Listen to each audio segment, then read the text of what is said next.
आगे बैठे हैं।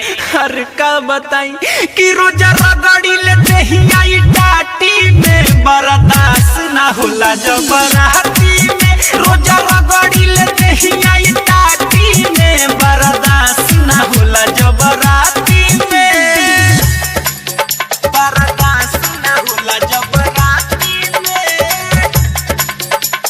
डीजे विकास रीगा सीतामढ़ी।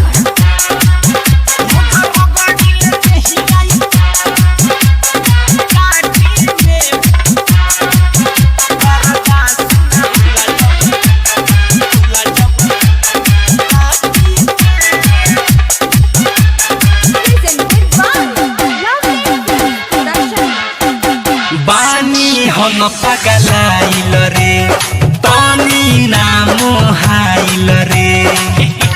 अरे तो इसमें चिंता की क्या बात है, बड़े बड़े देशों में छोटी छोटी बातें होती रहती है। हर पानी हम पगलाइल रे तनी नाम हाइल रे।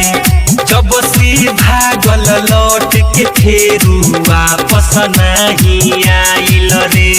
दिल पर चोट वाला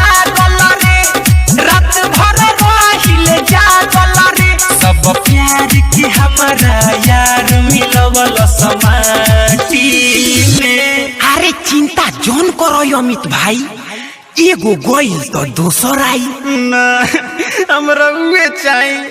हर रोज रगड़ी लेते ही आई टाटी में, बर्दाश्त ना होला जबराती में।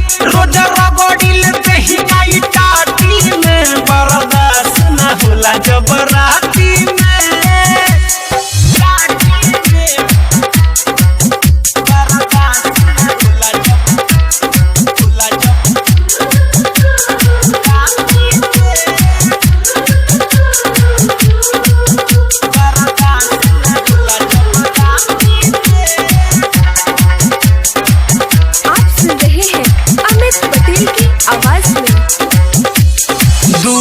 बाई है बातें से काम चलाई हाथे से।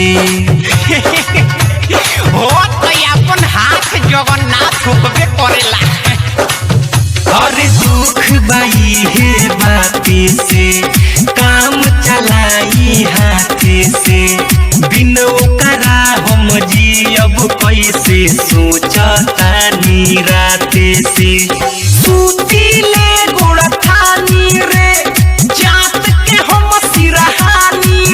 बड़ी होला दर्द यरबू हमारा काटी में।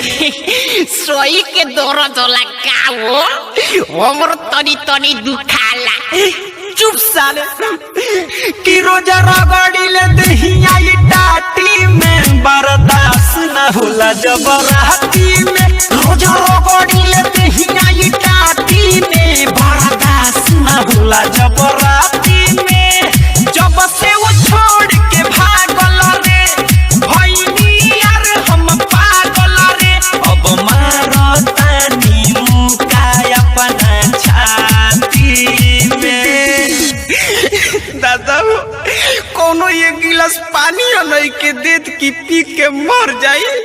कि रोजा रगड़ी ले दे आई टाटी में, बर्दाश्त न होला जबराती